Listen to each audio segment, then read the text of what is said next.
Bapak Ibu sekalian, tidak sedikit dari kita yang mendambakan menjadi orang baik, sukses di dunia, kemudian bisa mendapatkan surga di akhirat, insya Allah. Pertanyaan terbesarnya, usaha apa yang sudah kita lakukan untuk mencapai itu? Saya akan berikan ilustrasi perbandingan. Tidak kita bandingkan dengan zaman Nabi Sallallahu Alaihi Wasallam dengan para sahabatnya yang tidak bisa dilukiskan. Dengan para tabi'in, kita lukiskan dengan masa kita sekarang saja. Masya Allah, Alhamdulillah, beberapa pekan yang lalu atau beberapa hari yang lalu, saya berkesempatan untuk berdakwah di Kalimantan.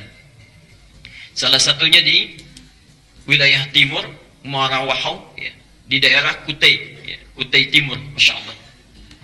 Ada satu kesempatan kami berdakwah di lingkungan orang-orang komunitas Dayak.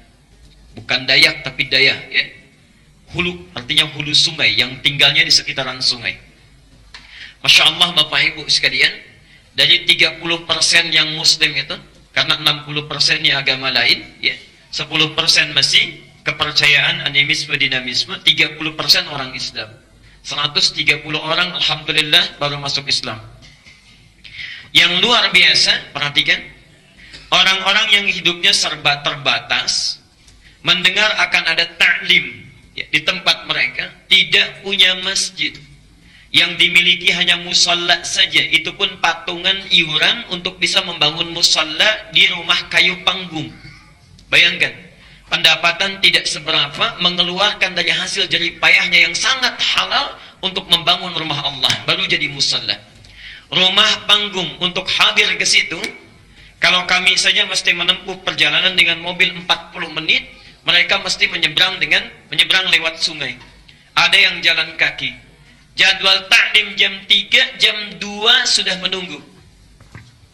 Jadwal taklim jam 3, jam 2 sudah menunggu. Belum selesai. Yang paling hebat luar biasa, Masya Allah, dari mulai salatnya, dari taklimnya, sebelum berangkat, ya, tidak menunggu panitia membagikan snack, tidak menunggu panitia memberikan air. Masya Allah, saat mereka akan berangkat sudah kompakan satu sama lain. Setiap keluarga itu menyediakan kotak yang diisi dengan nasi dan lauk pauknya sesuai kadar kemampuannya. Ada yang mengisi dengan telur, ada yang mengisi dengan ayam, ada yang mengisi dengan ikan, macam-macam. Ketika sampai di situ ada yang kelelahan, lapar, mereka makan dengan sesamanya. Masya Allah. Anda bayangkan, dalam keadaan tidak punya masjid, hanya musalla saja, terbuat dari kayu panggung, datang 1 jam sebelum taklim sudah hadir di dalamnya, menunaikan salat dengan baik, mau taklim bawa bekal sendiri, Masya Allah, dan hadir dengan penampilan yang sangat luar biasa, dan musallanya dibangun dari sebagian uang halal yang mereka dapatkan dari keringat mereka. Yuk kita bandingkan dengan kita yang sering kali mengatakan saya ingin ikut sunnah Nabi, yang merasa salatnya sudah mulai cukup banyak, bacaan Qur'annya sudah mulai cukup banyak, Masya Allah. Ayo perhatikan. 1, mari kita lihat, kalau orang yang rumahnya kayu saja, bentuk musalla saking semangatnya luar biasa.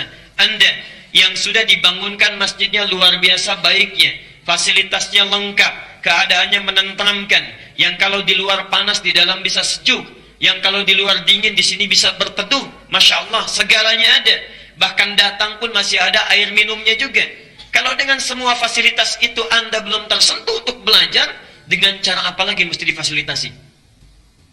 Yang luar biasa, Nabi SAW, Nabi, Rasul, dijamin masuk surga, bebas dari kesalahan, tidak ada hisabnya, tingkat surga paling tinggi, langsung melihat Allah tanpa hijab. Masya Allah, masih sempat-sempatnya ta'lim dengan Jibril. Setoran Qurannya pada Jibril. Bahkan di akhir hidupnya 2 kali membacakan Quran kepada Jibril alaihissalam. Ya. Saya, antum, kita semua bukan Nabi, bukan Rasul, hisab menegangkan, amalan berantakan, surga belum jelas.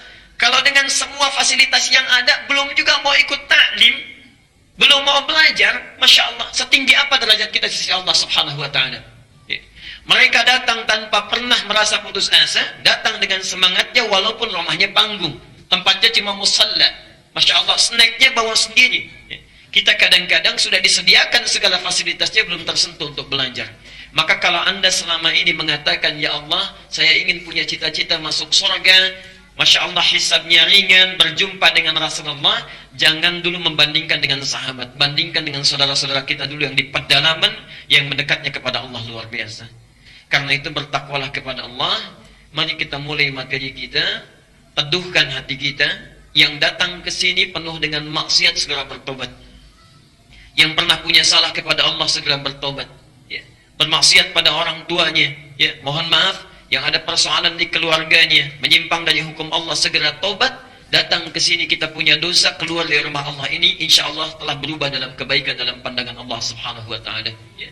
Segera perbaiki diri, jangan pernah kita merasa putus asa dalam ibadah sebelum kita dipanggil oleh Allah Subhanahu Wa Taala. Mudah-mudahan semuanya sudah diterima dalam keadaan baik.